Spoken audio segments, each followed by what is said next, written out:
सभी विद्यार्थियों का आज के सेशन में हार्दिक स्वागत अभिनंदन। अकाउंटेंसी का पेपर हो गया है और निश्चित रूप से बहुत ही यूँ कहें कि जो चीज़ अपन ने चर्चा की थी उन्हीं में से आपको लगभग क्वेश्चन है वो देखने को मिले थे। तो निश्चित रूप से जो आपका पेपर है वो बहुत ही अच्छा गया होगा, इसके प्रति पूर्ण रूप से आप भी आश्वस्त हैं और मैं भी आश्वस्त हूँ। लेकिन फिर भी आज के सेशन में जो आपका पेपर आया है उसका थोड़ा सा आंसर की के आधार पर थोड़ा सा अध्ययन कर लेते हैं कि भाई आपके कितने क्वेश्चन है वो सही हो रहे हैं और कितने गलत हो रहे हैं। तो आज के सेशन में आपकी जो अकाउंटेंसी जिसका पेपर आज ही हुआ है उस पर अपन एनालिसिस करेंगे कि भाई कितने मार्क्स हैं वो आपके आ सकते हैं। हमारा प्रयास रहेगा कि एक्यूरेट आपको आंसर बताया जाए। बाकी तो देखो बोर्ड की जो आंसर की होती है वो वैलिड मानी जाती है, लेकिन फिर भी हमारा प्रयास है कि आपको जो सटीक आंसर की है विद विश्लेषण के साथ आपको उपलब्ध करवाई जाए। तो फटाफट आज के सेशन में अपन चर्चा करने वाले हैं आज के अकाउंटेंसी पेपर का जो सॉल्यूशन है उस पर अपन बात करेंगे। तो जो भी विद्यार्थी हमारे साथ जुड़ गए हैं वो एक बार आज के सेशन को शेयर कर दे साथियों के साथ, ताकि जो भी चीज हम आपको भेजें उसका जो वर्गीकरण है आप और हम मिलके सही तरीके से उसको आइडेंटिफाई कर पाए। तो देखो जो पेपर है वो यूं कहें कि बहुत ही आसान तो नहीं कह सकते लेकिन बढ़िया पेपर था। आप आराम से 80 और 75 के बीच है वो नंबर लेके आ सकते हैं, कहीं कोई दिक्कत नहीं है। लेकिन आप पे डिपेंड है कि आपने कैसा पेपर किया है। तो फटाफट आंसर की है उसका अपन अध्ययन करेंगे। देखो ये आपका पेपर है जो माध्यमिक शिक्षा बोर्ड द्वारा आयोजित किया गया है ना, उस पर अपन चर्चा करेंगे। अकाउंटेंसी है, लेखा शास्त्र का पेपर है आपका, है ना। ये सारे आपने दिशा निर्देश पढ़ लिए होंगे, उसी के अनुसार आपने पेपर किया होगा। अब देखो ये इसके क्वेश्चन है ना। पहला क्वेश्चन है उसमें आपके 1 से लेकर 18 तक के क्वेश्चन है वो दे रखे, यानी 18 क्वेश्चन है वो आपको ऑब्जेक्टिव मिल रहे हैं। इसका मतलब है इसमें आपके रिक्त स्थान वाले क्वेश्चन है वो भी अलग दे रखे, ठीक है। अब देखो इसमें क्या है, ये आपके 18 क्वेश्चन है ऑब्जेक्टिव। उसमें देखो पहला क्वेश्चन क्या है कि साझेदार विलय के अभाव में साझेदारों की जो बीच है वो लाभ हानि अनुपात का विभाजन किया जाएगा। मैंने जो क्लास हुई है उसमें भी ये सारी चीज बताई थी और ये क्वेश्चन हूबहू है।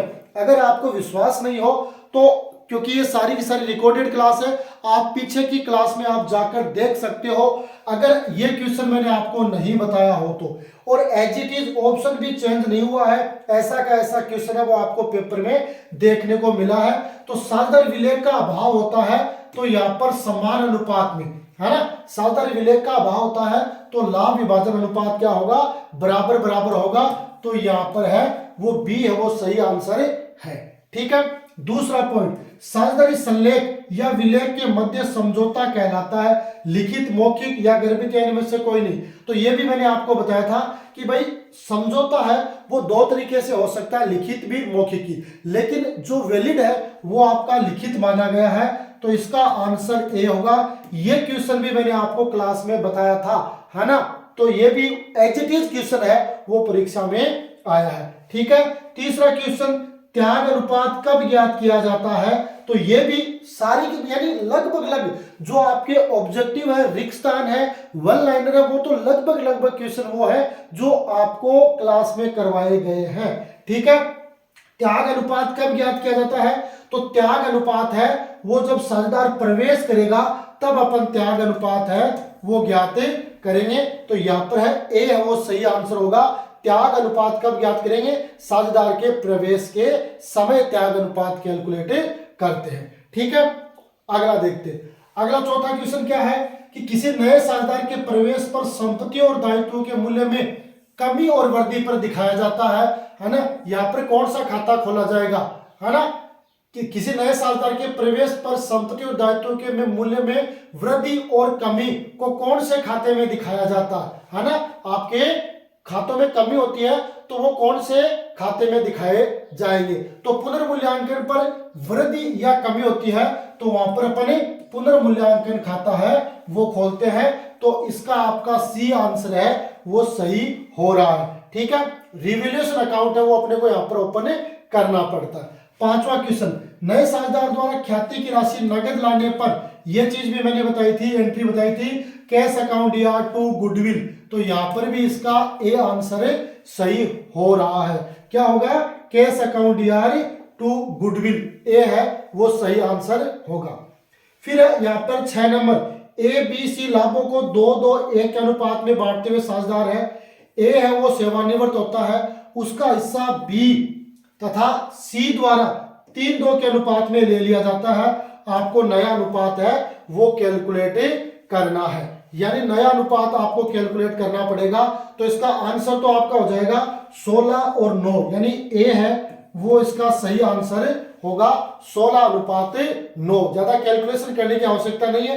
अगर आप कैलकुलेशन करना चाहो तो देखो मैं बताऊं क्या कि भाई अवकाश ग्रहण कौन कर रहा है, ए अवकाश ग्रहण कर रहा है। अब ए अवकाश ग्रहण कर रहा है तो ए का हिस्सा कितना है ना, तो ए का हिस्सा यानी ए का हिस्सा वो बी लेगा, है ना, ए का हिस्सा बी लेगा तो बी का फायदा होगा।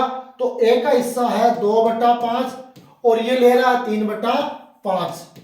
ठीक है, तो ये कितना हो गया आपका, इनको गुणा करेंगे तो ये गुणा करेंगे तो कितना हो जाएगा 6/25। ठीक है, उसी तरीके से सी का फायदा, तो सी में ए का हिस्सा कितना है 2/5, उसका हिस्सा ले रहा 2/5, क्योंकि यहाँ पर नया किस में ले रहा 2/5 में, तो ये हो गया आपका 4/25, है ना, 4/25 हो गया आपका फायदा अनुपात। अब यहाँ पर हो जाएगा आपका बी का नया अनुपात, है ना, तो ये होता है पुराना अनुपात प्लस फायदे का अनुपात। तो बी का पुराना अनुपात है 2/5 प्लस फायदा हो गया 6/25, है ना, तो लघुत्तम आ गया आपका 25, 5 दूनी 10 प्लस 6 यानी 16/25। इसी तरीके से सी का, तो सी का कितना अनुपात है 1/5 प्लस 4/25, लघुत्तम आ गया आपका 25, लघुत्तम 25 आते ही 5 यानी 5 प्लस 4 तो 9/25, इसलिए 16:9 है वो इसका आंसर हो जाएगा। तो ए है वो यहाँ पर सही आंसर होगा। ठीक है, ए है वो यहाँ पर सही आंसर हो रहा है। फटाफट बात समझ में आ रही है ना। ठीक है, अब देखो अगला क्वेश्चन 7 नंबर क्या कह रहा है कि किसी साझेदार के अवकाश ग्रहण पर फर्म के चिट्ठे में उपलब्ध अवितरित लाभों को साझेदारों के मध्य आपको पता है पुराने अनुपात में विभाजित किया जाता है। तो इसलिए आपका 7 नंबर है उसका आंसर क्या होगा डी, पुराने अनुपात में विभाजित किया जाएगा। ठीक है, आगे देखें 8 नंबर क्या कह रहा है कि विद्यमान साझेदारों द्वारा सेवानिवृत्ति या मर्द साझेदार का भाग अधिकृत करने पर किसी भी सूचना के अभाव में उन्होंने अपना भाग अधिकृत किया, किस अनुपात में, पुराने लाभ विभाजन अनुपात में। तो यहां पर भी क्या होगा, ए है इसका सही आंसर होगा। ठीक है, अगला क्वेश्चन 9 कि निम्न से फर्म के विघटन का प्रकार है समझौते द्वारा, अनिवार्य, न्यायालय द्वारा, उपरोक्त सभी। तो यहां पर इसका 9 नंबर का आंसर होगा डी, यहां पर डी आंसर है वो सही होगा। 10 नंबर क्या है कि फर्म के विघटन पर किसी साझेदार द्वारा संपत्ति लेने पर जो साझेदार के खाते को क्या करेंगे, नाम करेंगे पार्टनर्स कैपिटल अकाउंट डीआर। तो यहां पर क्या होगा 10 में ए आंसर होगा, 10 में क्या होगा ए होगा। 11 क्या कह रहा है, कंपनी के स्वामी कौन से अंशधारी होते हैं, तो समता अंशधारी होते हैं वो कंपनी के स्वामी होते हैं, इक्विटी शेयर होल्डर है वो कंपनी के स्वामी माने जाते हैं। तो इसलिए ए इसका सही आंसर होगा। सिर्फ अभी अपना टारगेट क्या है, सिर्फ आंसर जानना है, बाकी बहुत ज्यादा इसको समझने की आवश्यकता नहीं है क्योंकि हमें अगले पेपर की तैयारी करनी है। ठीक है, इसके बाद क्या कह रहा है कि एक्स लिमिटेड द्वारा विक्रेता को 6 लाख रुपए की मशीन क्रय की और उसका भुगतान है 20% प्रीमियम पर। तो ये हो जाएगा 6 लाख बटे 20/120, है ना, तो ये भाग देंगे तो 12×5 60, तो ये कितने हो जाएंगे आपके 5000 आपके अंश हो जाएंगे। तो डी है इसका सही आंसर हो जाएगा। ठीक है, अगला 13 नंबर क्या है कि अग्रिम मांग राशि प्राप्त करने पर कौन सा खाता नाम किया जाता है। अग्रिम मांग राशि प्राप्त करेंगे तो अपनी एंट्री क्या होगी, बैंक अकाउंट या टू कॉल्स इन एडवांस। तो यहां पर बी है यानी बैंक अकाउंट है वो नाम किया जाएगा। ठीक है, हो गई, यहां तक क्लियर हो गया। आगे देखो, ये प्रश्न अलग है कि प्रश्न संख्या आपके 14 से लेकर आपके 17 तक इस प्रकार उत्तर देना है कि विशाल लिमिटेड ने 2009% ऋण पत्र 10% प्रीमियम पर जारी किए गए। कुल आवेदन राशि 50 रुपए प्रति ऋण पत्र की दर से 1.5 लाख रुपए प्राप्त हो गए, है ना। 50 रुपए प्रति ऋण पत्र की दर से, है ना। तो यहाँ पर ऋण पत्रों की संख्या कितनी होगी, 50,000 में अपने 1.5 लाख में 50 का भाग देंगे 3,000 ऋण पत्र हो गए, है ना। तो 3,000 ऋण पत्र हो गए और यहाँ पर कितने हैं, 2,000। इसलिए ऋण पत्रों की संख्या ज्यादा हो गई, यानी आपने जितने निर्गमित किए थे उससे ज्यादा के लिए आवेदन आ गया। तो यहाँ पर अधि अभिधान इसका आंसर होगा ए है, वो इसका सही आंसर होगा।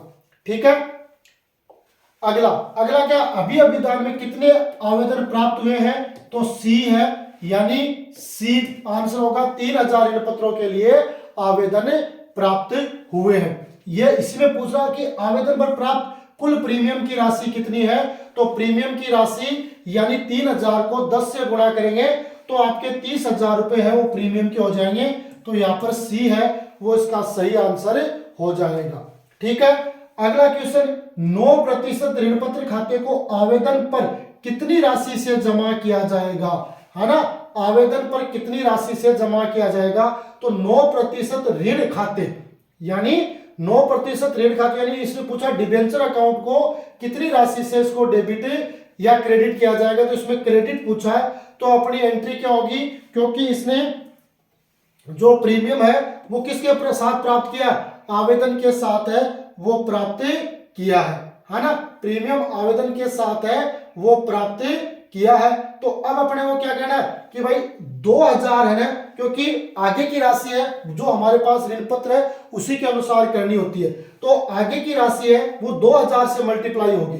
2,000 को, क्योंकि इसमें 100 का 10% 10 रुपए प्रीमियम है, तो बच गए कितने, 40 को 2,000 से गुणा करेंगे तो 80,000। तो डी है इसका सही आंसर हो जाएगा।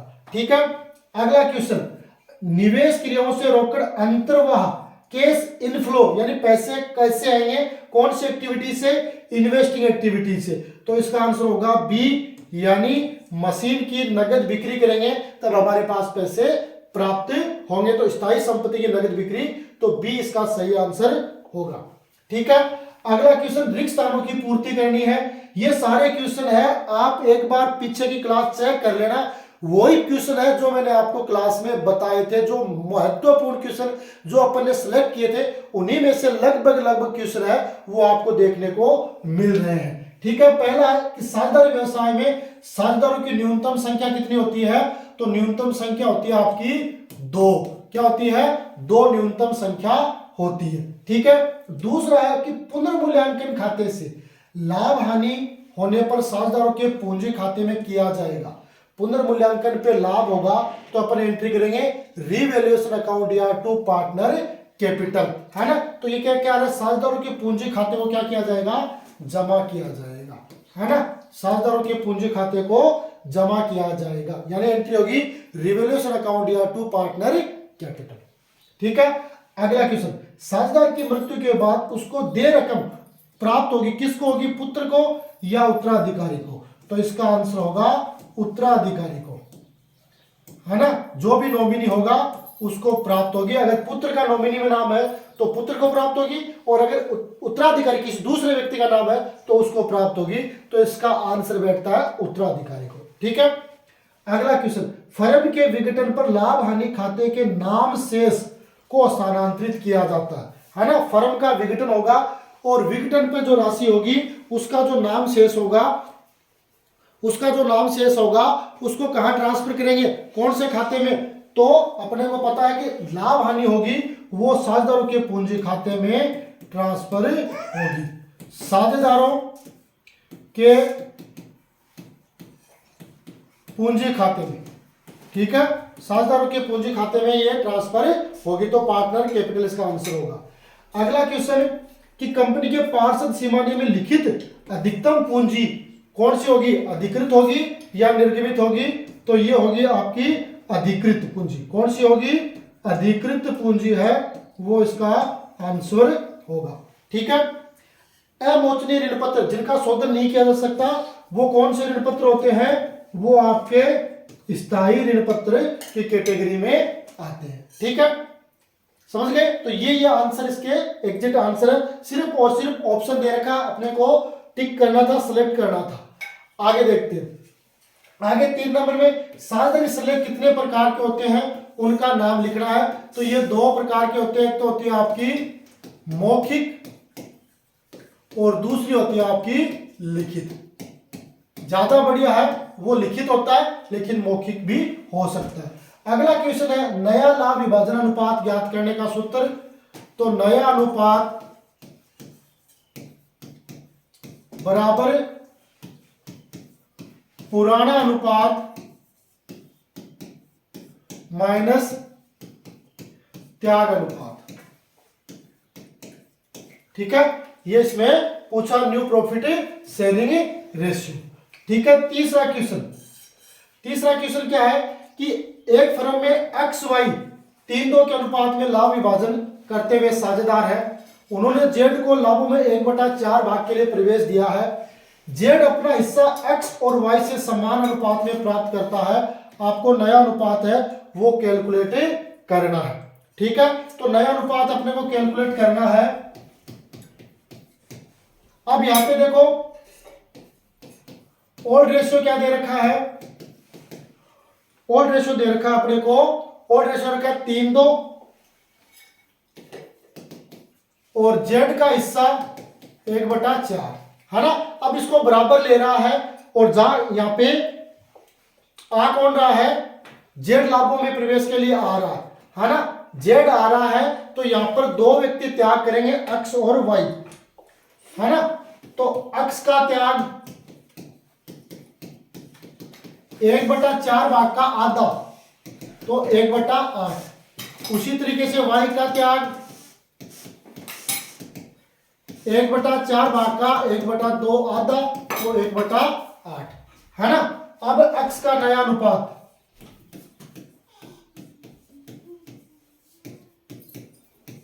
एक्स का नया अनुपात, तो नया अनुपात निकालते हैं तो पुराना माइनस त्याग, तो पुराना कितना? 3/5 माइनस 1/8, ये त्याग है। 8 पंजो 40 लघुत्तम, ये आ गया 8 3 24, ये 8, तो ये आ गया 16/40। फिर y का नया, तो y का पुराना है 2/5 माइनस त्याग 1/8, लघुत्तम आ गया 40, 8 दूनी 16 और 8, तो ये हो गया आपके 8/40। और फिर z का, तो z का 1/4 है, अपने को 40 चाहिए, है ना। तो अपन क्या कर देंगे? 10/10, तो 10/40। ठीक है। अब ये अनुपात हो जाएगा 16:8:10, यानी 8:4:5। ये इसका नया अनुपात आ जाएगा। ठीक है, ओके। तो इसका जो आपका 3 नंबर का जो 3 नंबर है उसका नया अनुपात अपने को इस तरीके से कैलकुलेट है वो करना है। ठीक है। अगला क्वेश्चन क्या है कि फर्म का अधिलाभ है 2500 रुपए, सामान्य प्रत्याय की दर 10%, अधिलाभों के पूंजीकरण विधि से खाते का मूल्य ज्ञात करना है। तो यहां पर जो फॉर्मूला होता है वो होता है आपका गुडविल बराबर एसपी यानी सुपर प्रॉफिट मल्टीप्लाई 100/NRR, है ना। तो सुपर प्रॉफिट कितना आपका 2500 मल्टीप्लाई 100 और NRR आपका 10। ये बिंदु से ये बिंदु 2500 को 10 से गुणा करेंगे तो 25,000 है वो आपकी ख्याति आ जाएगी। इसी में यही पूछा कि भाई ख्याति कितनी होगी। ठीक है, तो आपकी ख्याति कितनी आ जाएगी? 25,000 रुपए आपकी गुडविल आ जाएगी सुपर प्रॉफिट मेथड के आधार पर। ठीक है। अगला क्वेश्चन ABC 2/5, 2/5 और 1/5 यानी 2:1 में लाभ बांटते हुए साझेदार है। बी फर्म से अवकाश ग्रहण करता है। नया अनुपात आपको बताना है। और रेशियो कितना है? 2:2:1। बी फर्म से अवकाश ग्रहण करता है तो नया अनुपात हो जाएगा आपका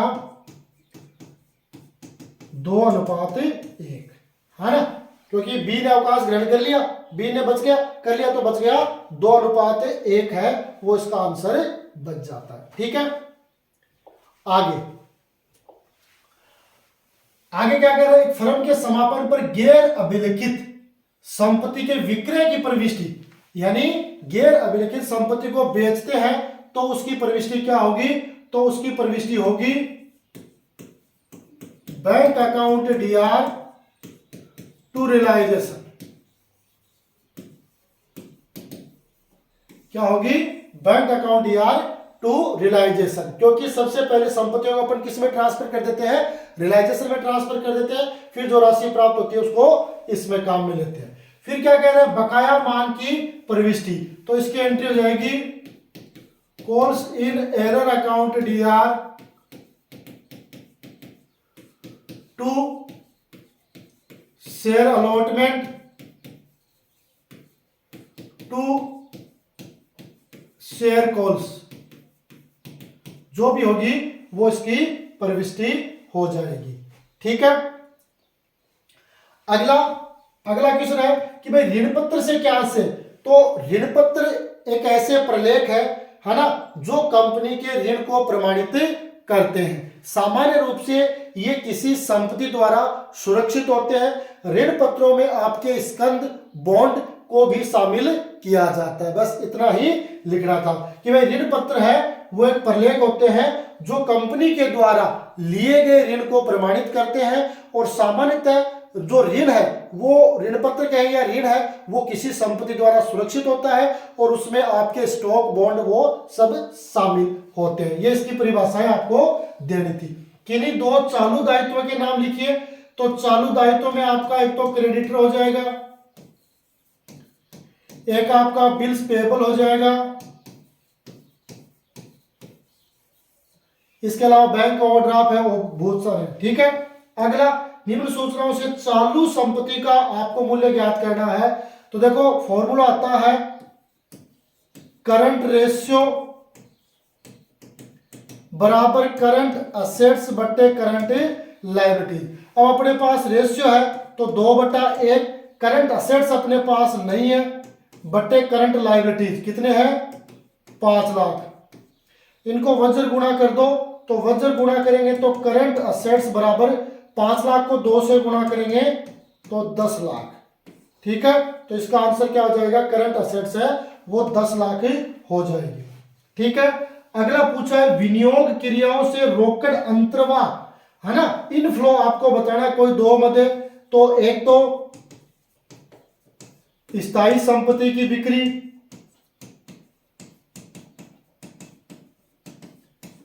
दूसरा हो जाता है आपका ब्याज प्राप्त, तीसरा होता है लाभांश प्राप्त, है ना, विनियोगों की बिक्री। इस तरीके से 4 है, लेकिन 2 मद आपको लिखनी है, 2 कोई भी मद आप लिख सकते हो। इसके बाद पूछा लेखा मानक 3 किससे संबंधित है, तो लेखा मानक 3 है वो आपका कैश फ्लो स्टेटमेंट से रिलेटेड है। किससे है, कोष प्रवाह रोकड़ प्रवाह विवरण से। लेखा मानक 3 है वो रोकड़ प्रवाह विवरण का माना जाता है, यानी कैश फ्लो स्टेटमेंट का पार्ट है वो माना जाता है। ठीक है, समझ गए मेरी बात, हो गया। आगे देखो 50 शब्द वाले यानी 2 नंबर के क्या कह रहा है, एक फर्म में हेमा और मीना साझेदार है। हेमा प्रत्येक माह की प्रथम तिथि को 2000 रुपए, मीना प्रत्येक माह की अंतिम तिथि को 4000 रुपए आहरण करती है। 12% आपको ब्याज लगाना है ना, आहरण पर ब्याज। तो देखो पहले कौन है, आपकी हेमा, है ना, तो हेमा 2000 रुपए गुणा 12 तो कितने हो गए 24,000, मल्टीप्लाई कितनी दर है 12/100, मल्टीप्लाई प्रत्येक माह की प्रथम तिथि यानी n+1 डिवाइड बाई 2, तो 13 में 2 का भाग देंगे तो 6.5/12, ये 12 ये 2 बिंदु, इसको गुणा करेंगे तो इसकी अमाउंट कितनी आ जाएगी 1560। ठीक है, उसी तरीके से है मीना, तो मीना है 4000 रुपए मल्टीप्लाई 12, तो 12 चौका 48, 12/100 मल्टीप्लाई अब ये अंत में, प्रत्येक माह के अंत में, तो n-1 12 माइनस 1 यानी 11 में भाग देंगे तो 5.5/12, ये दोनों बिंदु। फिर अब 480 को 5.5 से गुणा करेंगे तो इसका आंसर आएगा 2640। ठीक है, ये आ जाएगा आपका इस क्वेश्चन का आंसर। आगे 5 नंबर क्या है? 5 नंबर क्या कह रहा है कि फर्म की पूंजी है 4 लाख, औसत लाभ है 60,000, 10% सामान्य दर, अधिलाभों की 3 वर्षों के क्रय के आधार पर मूल्य ज्ञात करना। तो एसपी यानी सुपर प्रॉफिट बराबर actual average profit minus NP normal profit, है ना। अब देखो अपने पास नॉर्मल प्रॉफिट तो दे रखा है, नहीं औसत लाभ दे रखा है, अपने औसत लाभ दे रखा है 60,000, लेकिन नॉर्मल प्रॉफिट नहीं दे रखा है। तो एनपी ज्ञात करने का फॉर्मूला है कैपिटल एम्प्लॉयड मल्टीप्लाई NRR बटे 100, है ना। तो अपने पास है ये कितनी है 4 लाख मल्टीप्लाई 10/100, 40,000 आ गए। तो ये 40,000 इसमें लेस कर देंगे 60 में से, तो 40 में से 60 लेस के तो 20,000 आ गए अपने किसके सुपर प्रॉफिट को, और इससे 3 से गुणा कर देंगे तो 60,000 अपनी क्या आ जाएगी ख्याति आ जाएगी। ठीक है, इसके बाद क्या कह रहा है 6 नंबर क्वेश्चन, एबीसी लाभों को 3-2-1 के अनुपात में बांटते। ख्याति पुस्तकों में 30,000 दिखाई गई है, बी सेवानिवृत्त होता है, सेवानिवृत्ति के समय ख्याति का मूल्यांकन 42,000 रुपए था। आपको आवश्यक प्रविष्टियां देनी है। ठीक है, आवश्यक प्रविष्टियां, तो देखो आवश्यक प्रविष्टि 6 नंबर की, देखो पहले तो क्या करेंगे इस पुरानी ख्याति को बंद करेंगे 3-2-1 के अनुपात में ए बी सी। तो क्या एंट्री होगी A's capital account DR, B's capital account DR, C's capital account DR to goodwill. ठीक है, ये गुडविल की राशि कितनी है 30,000 है, 3-2-1 में बांट देंगे तो इसके 15,000, इसके 10,000 और इसके 5,000 और टोटल 30,000। ठीक है, अब यहां पर क्या हो रहा है जो साझेदार जा रहा है वो है बी, ये जा रहा है तो यहां पर अनुपात रह गया 3-1, है ना। अब अपने को यहाँ पे नया अनुपात नहीं दे रखा है तो यही फायदे का अनुपात होगा। जब नया अनुपात नहीं दिया होता पुराना अनुपात ही फायदे का अनुपात होता है, तो 3:1 है वो इसका फायदे का अनुपात होगा। अब इसमें जा रहा है बी, तो बी की ख्याति कितनी है तो 42,000 मल्टीप्लाई बी जा रहा तो 2/6 यानी 6,000 7,000, 7×42, 7×14,000, 14,000 गुडविल बच गई। इसको बांट लेंगे ए और सी, किस में 3:1 में। तो दूसरी एंट्री क्या हो जाएगी एज कैपिटल अकाउंट डीआर, क्योंकि gaining partner to sacrificing, C's capital account DR to B's capital. ठीक है, अब इसको बांटेंगे बीज कैपिटल बांटेंगे तो किस अनुपात में बांटेंगे कि भाई 3:1 में बांटेंगे। तो 14,000 की राशि है तो 10,500 ए के आ जाएगी और 3,500 रुपए बी के आ जाएंगे। ठीक है, तो इसका आंसर है जो आपका 6 नंबर है, इसका आंसर वो इस तरीके से हो जाएगा। फिर 7 नंबर कि निम्न सूचनाओं के आधार पर एक साझेदार का भुगतान की जाने वाली राशि की गणना करनी है, इसकी आवश्यक जनरल प्रविष्टि भी देनी। पूंजी खाते का नाम शेष 25,000, वसूली खाते का लाभ है 60,000, फर्म में संपत्ति खरीदी 25,000 रुपए की, है ना। तो यहां पर क्या करना भुगतान की जाने वाली राशि,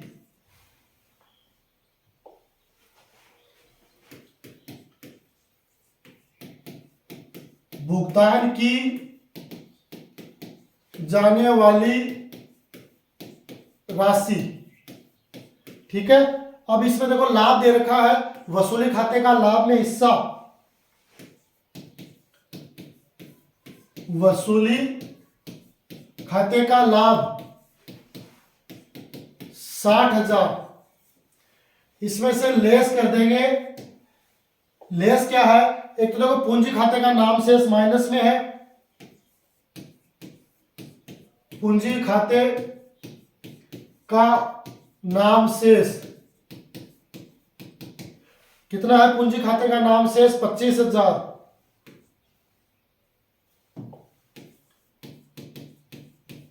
और दूसरा क्या, संपत्ति खरीदी 13,000 की,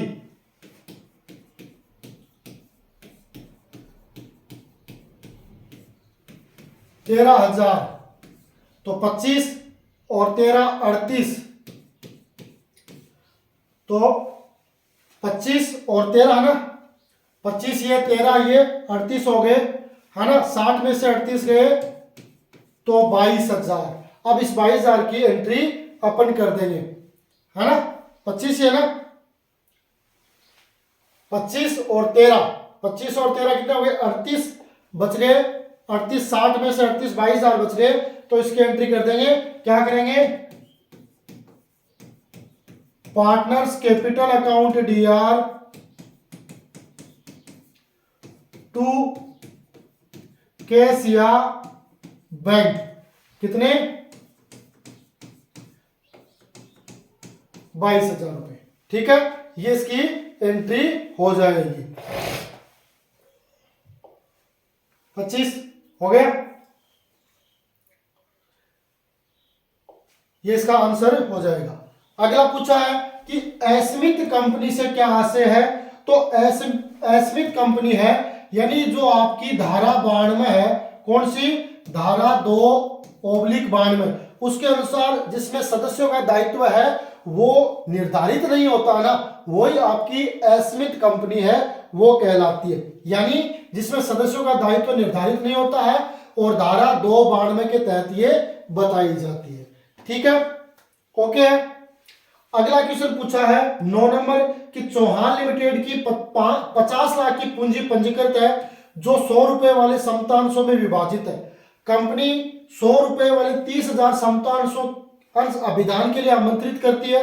सभी अंश क्रय करने के लिए आवेदन पत्र प्राप्त हुए और समस्त राशियां यथासमय प्राप्त होगी। कंपनी के तुलन पत्र में आपको दर्शाना है ना, कंपनी का जो तुलन पत्र है यानी बैलेंस शीट में इसको दर्शाना। ठीक है, तो क्या लिखेंगे, बैलेंस शीट एज ऑन 31 मार्च। ठीक है,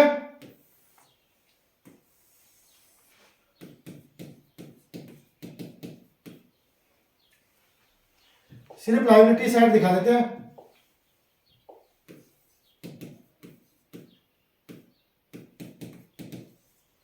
अब देखो इसमें सबसे पहले आएगी आपकी शेयर कैपिटल। अब इस शेयर कैपिटल में कौन सी आएगी, आपकी ऑथोराइज्ड कैपिटल।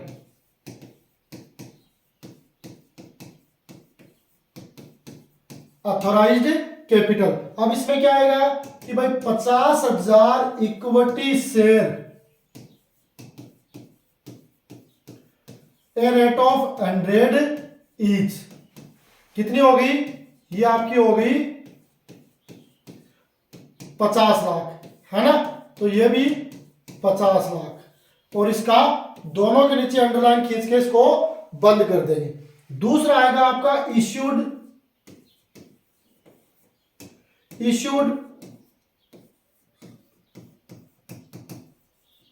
सब्सक्राइब्ड एंड, क्योंकि सारे काम हो गए पेड अप कैपिटल है ना।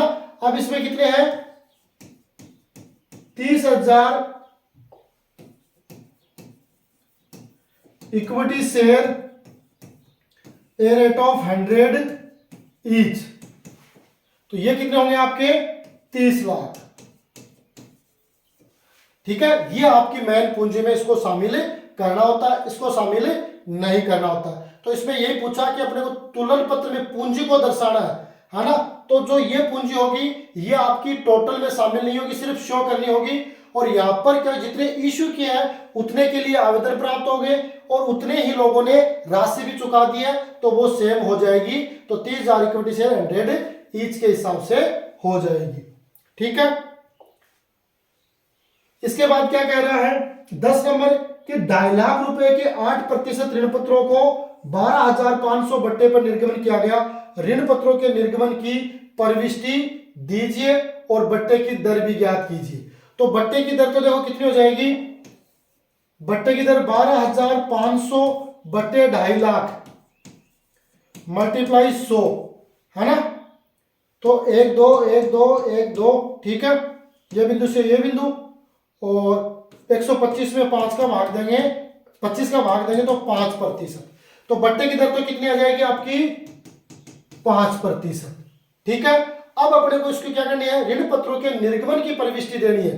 तो ऋण पत्रों के निर्गमन की प्रविष्टि क्या हो जाएगी आपकी, कि पहली एंट्री हो जाएगी bank account DR to debenture application. कितने 2.5 लाख के ऋण पत्र थे, उनको 12,500 बट्टे पे निर्गमित किया गया, तो 2,37,500 नगद प्राप्त हो जाएंगे। ठीक है, दूसरी एंट्री क्या हो जाएगी, debenture application account D R discount on issue of debenture account DR और टू 9% डिबेंचर, है ना। तो ये हो जाएगा आपका 2,37,500, ये 12,500 और ये आ जाएगा टोटल 2.5 लाख। ठीक है, तो जो आपका 10 नंबर है उसका आंसर है ये हो जाएगा 5% और ये 2 एंट्री। अब देखो 11 नंबर क्या कह रहा है कि महादेव लिमिटेड 100 रुपए वाले 3,009% ऋण पत्र 10% प्रीमियम पे निर्गमित किया है। वो इस प्रकार है, आवेदन पे 50 रुपए, आवंटन पे 60 रुपए, प्रीमियम सहित, प्रीमियम सहित है। संपूर्ण राशि यानी सब कुछ प्राप्त हो गया, सिर्फ प्रविष्टि देनी है ना। तो 11 नंबर की क्या कह रहा है, सबसे पहले 50 रुपए आवेदन पे, है ना। तो 3,000 निर्गमित किए हैं 50 रुपए के हिसाब से, तो एंट्री क्या होगी, bank account DR to debenture application account. ठीक है, 3,000 को गुणा कर देंगे 50 से, तो 5 3 15,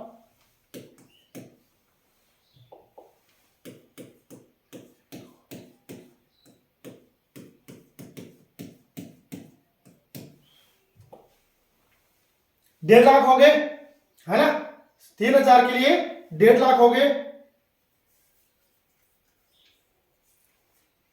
ओके, फिर दूसरी entry debenture application account DR to कितने % डिबेंचर है 9%, तो टू 9% डिबेंचर कितने 1.5 लाख। फिर दूसरी प्रविष्टि कि भाई आवेदन प्राप्त करेंगे तो डिबेंचर अलॉटमेंट, तो debenture allotment account DR to 9% debenture. ठीक है, टू 9% डिबेंचर और टू सिक्योरिटी प्रीमियम। अब 30,000 को 60 से गुणा करेंगे तो 1,80,000, फिर 30,000 को 50 से गुणा करेंगे तो 1.5 लाख, फिर 30,000 को 10 से गुणा करेंगे, 3,000 को 10 से गुणा करेंगे तो 30,000, ये इसकी एंट्री हो जाएगी। फिर पैसे प्राप्त करेंगे तो bank account DR to debenture allotment, पूरी राशि प्राप्त हो रही है तो पूरी राशि प्राप्त कर लेंगे, 1,80,000, यही पूछा है ना।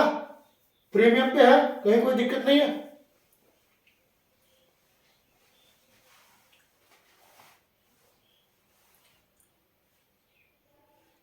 समझ में आ गई, आगे देखते हैं। आगे क्या पूछा है कि भाई निम्न सूचनाओं से आपको ट्रेड रिसीवेबल टर्नओवर रेशियो ज्ञात करना है। ट्रेड रिसीवेबल टर्नओवर रेशियो आपको ज्ञात करना है। 12 number, trade receivables turnover ratio is equal to, इसका फॉर्मूला क्या है, नेट क्रेडिट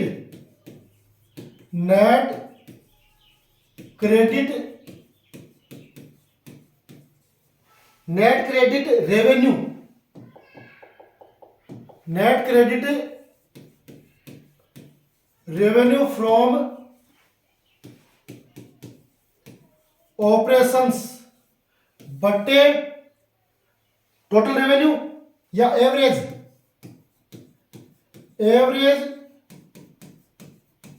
ट्रेड रिसीवेबल्स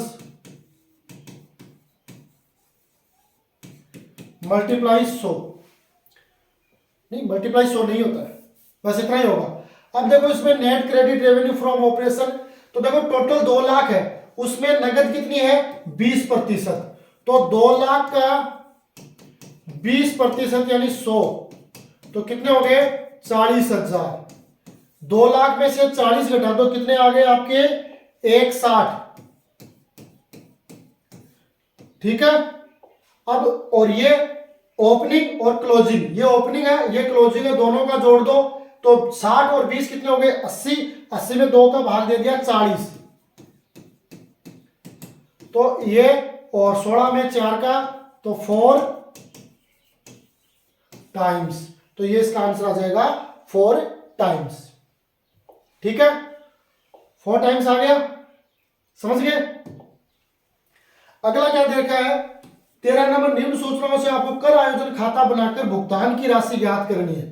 कर का प्रारंभिक शेष 30, अंतिम शेष 10, वर्ष के दौरान 40,000, तो अपने को यहाँ पे क्या बनाना है, प्रोविजन फॉर टैक्सेशन अकाउंट है वो बनाना है ना, प्रोविजन फॉर टैक्स अकाउंट। कितने नंबर है 13 नंबर।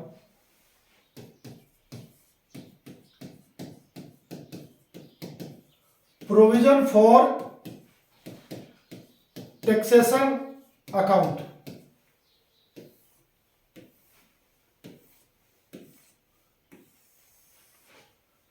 यह आपका पर्टिकुलर अमाउंट,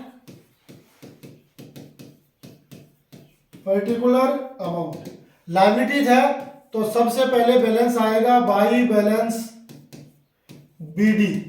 ओपनिंग बैलेंस कितना दे रखा है, ओपनिंग बैलेंस है इसका 30,000, क्लोजिंग बैलेंस कितना है, अंतिम शेष 10,000, टू बैलेंस सीडी 10,000, वर्ष के दौरान 40,000 रुपए का भुगतान किया गया, प्रावधान बना गया है, तो by statement from P&L account, कितने का बनाया गया है स्टेटमेंट 40,000, टोटल हो गया ये 70, ये भी 70, ये आ जाएगा आपका टू बैंक बैलेंसिंग फिगर, 70 में 10 गए तो 60,000, ठीक है। इसका आंसर कितना हो गया, प्रोविजन फॉर टैक्सेशन बन जाएगा। इस तरीके से आपको अकाउंट बनाना है, ओपनिंग क्लोजिंग, ये P&L से चार्ज हो गया और टू बैंक आ जाएगा। इसमें इतना ही पूछा है कि भाई कितना भुगतान करना पड़ेगा, भुगतान की जाने वाली राशि, तो भुगतान की जाने वाली राशि आपकी कितनी हो जाएगी, भुगतान की जाने वाली राशि की होगी आपकी 60,000, ठीक है, समझ गए। 13 तक क्लियर है।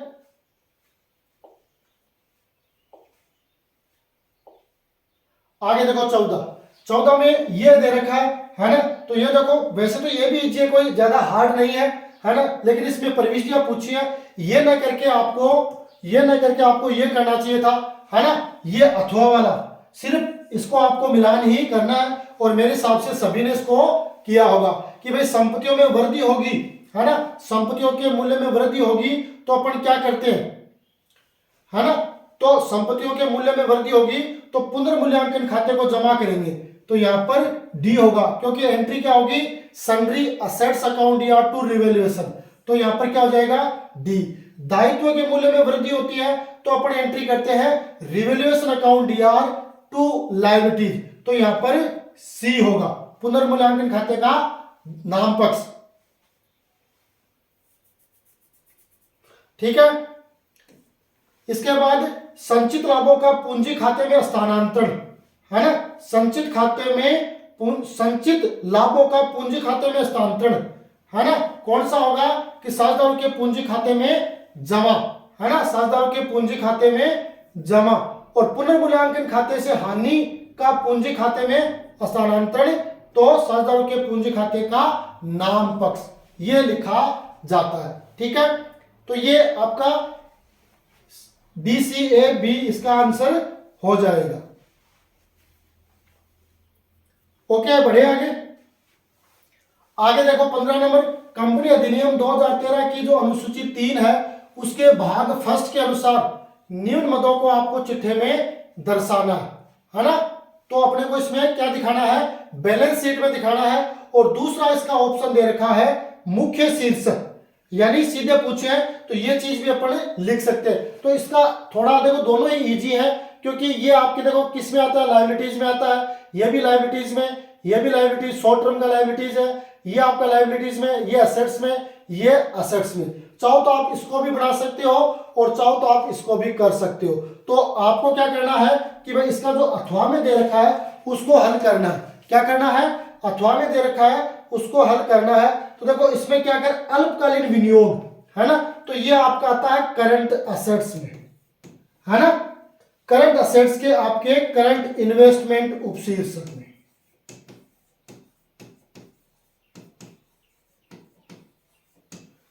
करंट असेट्स के करंट इन्वेस्टमेंट उपशीर्षक में। इसके बाद आता है आपका लॉन्ग टर्म लोन, तो ये आता है आपका नॉन करंट लायबिलिटीज।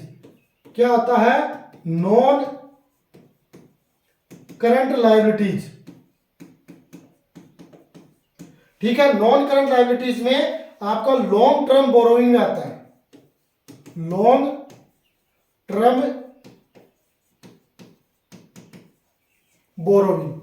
फिर खुले औजार, तो खुले औजार है वो आपका करंट असेट्स में आते हैं, और इन्वेंट्रीज,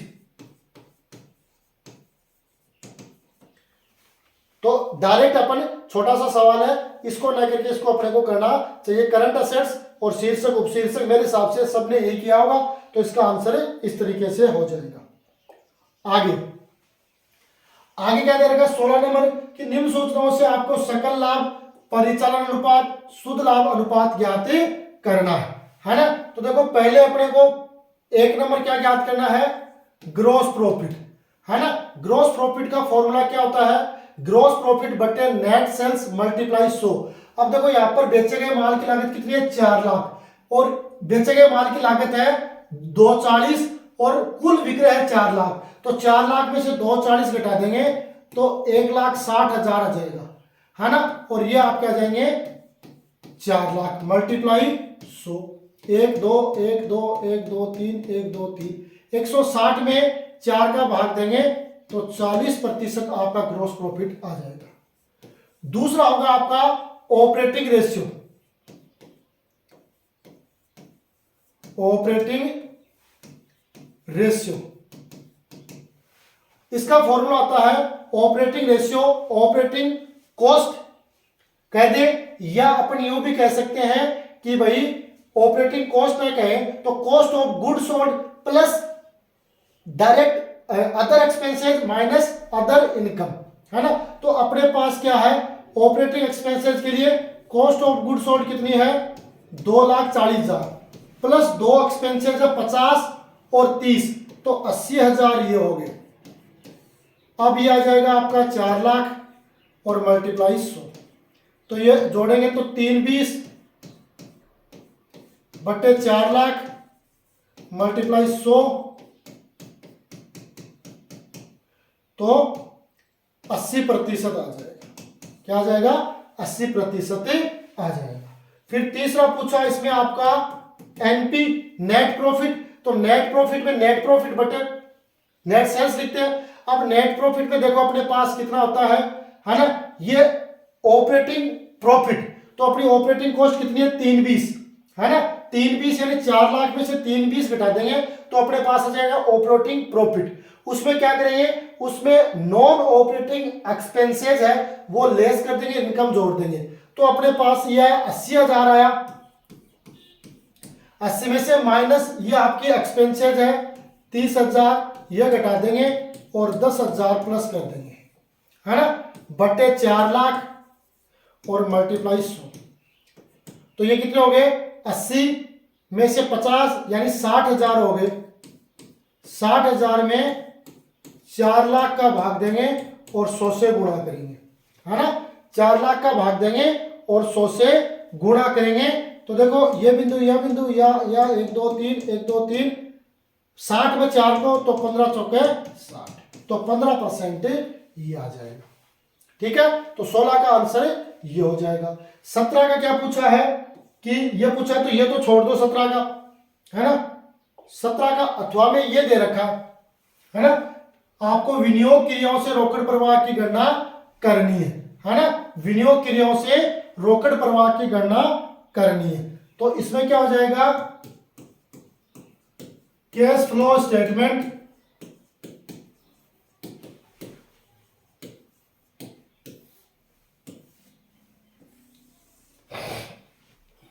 अब इसमें देखो सबसे पहले अपने पास 2023-2024 यानी पहले मशीन कितने की थी 5 की थी, अब बची है 3 की, इसका मतलब 2 लाख के अपने बेच दी, तो क्या हो जाएगा sale of machine,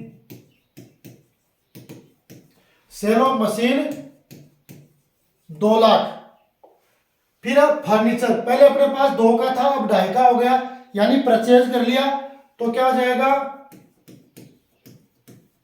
purchase of furniture कितने का 50 का। अब ये माइनस में होगा क्योंकि इससे कैश आउटफ्लो हुआ है ना, और फिर ब्याज प्राप्त किया 20,000 है ना, तो इंटरेस्ट रिसीव्ड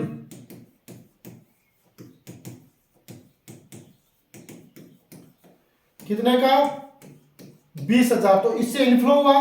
अब दोनों का टोटल कर लेंगे, ये 220 में से 50 गया तो 170, तो ये आ जाएगा आपका cash inflow from investing activities, ये इसका आंसर हो जाएगा।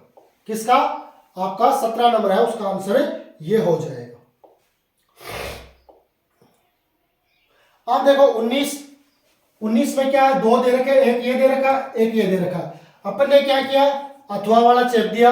अथवा वाले में क्या कह रखा है कि भाई 100 रुपए वाले 500 अंश है उनपे सेकंड मांग है वो बकाया है और उनको जब्त कर लिया, 400 अंश 60 रुपए के हिसाब से पुनर्निर्मित कर दिए, तो आप इसकी डायरेक्ट एंट्री दे सकते हो। 19 नंबर तो इसमें अंश कौन से हैं आपके इक्विटी अंश हैं, तो एंट्री आएगी equity share capital account DR to equity share second and final call account और टू शेयर फॉरफिटेड अकाउंट है ना। अब देखो इसमें कितने होंगे 500 अंश 100 रुपए के हिसाब से 50,000, 500 अंश 30 रुपए के हिसाब से बकाया तो 15,000, तो प्राप्त कितने हो गए 70 रुपए के हिसाब से तो 35,000। ठीक है, अब ये पहली होगी। दूसरी री इश्यू करने की, तो री इश्यू करने की एंट्री क्या होगी bank account DR share forfeited account DR to equity share capital account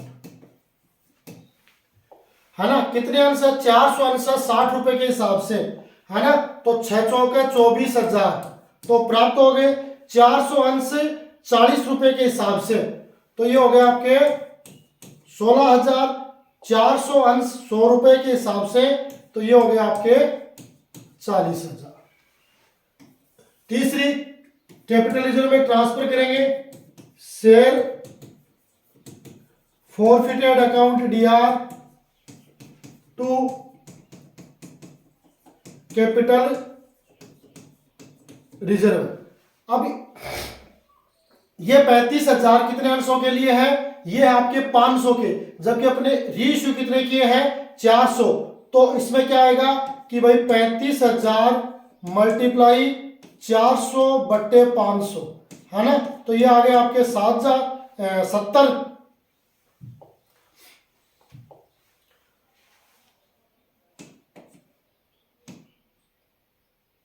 सत्तर को गुणा करेंगे 7 चौक 28, 28 में से 16 घटा देंगे तो बच गए कितने 12,000, है ना, तो 12,000 अपन क्या करेंगे ट्रांसफर कर देंगे, किसमें आपके कैपिटल रिजर्व में।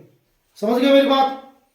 पहली एंट्री होगी शेयर कैपिटल को 50,000, ये फिर दूसरी रीइश्यू की, और फिर अपने के पास जो राशि प्राप्त हुई है उसको अपन ने क्या किया पूंजी खाते में ट्रांसफर कर दिया। ठीक है, तो ये हो गया आपका 19 नंबर, ये अपन ने किया है 4 नंबर का है। ठीक है, अब ये लास्ट 20 नंबर। तो देखो प्रश्न तो ये भी सही है, बहुत ही इजी है, कहीं कोई दिक्कत नहीं है, आप चाहो तो ये भी कर सकते हो, और नहीं तो देखो अंश और ऋण पत्रों के बीच कोई 4 अंतर है, मैंने बताया भी था क्लास में, देखो 4 नंबर का है, 4 नंबर पूरे के पूरे है ना। अब अंश और ऋण पत्र में क्या अंतर है कि भाई अंश है वो पूंजी का हिस्सा होते हैं, जबकि ऋण पत्र वो ऋण का हिस्सा होते हैं। अंश होते हैं वो कंपनी के वास्तविक स्वामी होते हैं, ऋण पत्रधारी वो कंपनी के ऋणदाता होते हैं, है ना। अंशधारियों को लाभांश मिलता है और ऋण पत्रधारियों को ब्याज मिलता है ना। अंशधारी होते हैं उसको शेयर होल्डर कहते हैं, ऋण पत्रों को ऋण पत्रधारी कहते हैं। यानी इस तरीके से आप इनके 4 अंतर है वो आराम से लिखते हैं, कहीं कोई दिक्कत नहीं है। तो ये पूरा आपका जो पेपर है वो 80 नंबर का पेपर है, और उसमें बड़े ही शानदार तरीके से क्वेश्चन है वो पूछे गए हैं। एक तरीके से यूं कहें कि विद्यार्थियों को ध्यान में रखते हुए प्रश्न है वो पूछे गए। अगर फिर भी आप गलत करते हो तो देखो वो आप पे डिपेंड है, क्योंकि पढ़ना आपको पड़ता है, सारी मेहनत वो आपको करनी पड़ती है। अगर आप बढ़िया पढ़े हैं तो निश्चित रूप से आपका पेपर है वो बड़ा ही शानदार रहा है, क्योंकि आप एक बार विजिट भी कर सकते हैं। जो जो चीज मैंने करवाई है लगभग चीज है वो आपके एग्जाम में का जो पेपर है उसमें कवर हुआ, सारा का सारा मैटर कवर हुआ। अगर लगभग विद्यार्थियों ने ध्यानपूर्वक देख लिया था तो उनको किसी प्रकार का कोई नुकसान नहीं हुआ है। तो आज के इस पेपर सॉल्यूशन में हमने प्रयास किया है कि आपको एकदम सही तरीके से सटीक विश्लेषण है उसके आधार पर आपको चीज बताई जाए। फिर भी हो सकता है अगर कोई त्रुटि रह गई हो तो आप कमेंट में जरूर आप रिप्लाई करें, बताएं कि भाई ये त्रुटि है, उसमें अपन संशोधन करेंगे अगर है तो। और निश्चित रूप से जो चीज है वो आपके लिए बड़ी ही उपयोगी है, एक बार आप जरूर देख लें। इसके अलावा जिन विद्यार्थियों ने आज का पेपर दिया है वो एक बार अपने मार्क्स जरूर शेयर करें कि भाई लगभग आपके कितने क्वेश्चन सही हो रहे हैं, कितने नंबर आपके बन रहे हैं, ये काम जरूर करना है। तो आज के सेशन में आंसर की जो स्पष्ट रूप से आपके सामने विद एक्सप्लेनेशन के साथ आपको शेयर की गई है, निश्चित रूप से ये सारी चीजें वो आपको अब क्लियर हो गई होंगी। जो हो गया सो हो गया। अगर आपका पेपर बढ़िया गया है तो बहुत बहुत बधाई, लेकिन फिर भी अगर थोड़ा बहुत हल्का ऊपर नीचे है तो निराश होने की आवश्यकता नहीं है, आगे बहुत सारे मौके मिलेंगे। पेपर आपका फिर अगला अंग्रेजी का है, तैयार हो जाओ नई उमंग और उत्साह के साथ। इसी आशा और विश्वास के साथ आज के सेशन में इतना ही, तब तक के लिए गुड बाय, जय हिंद।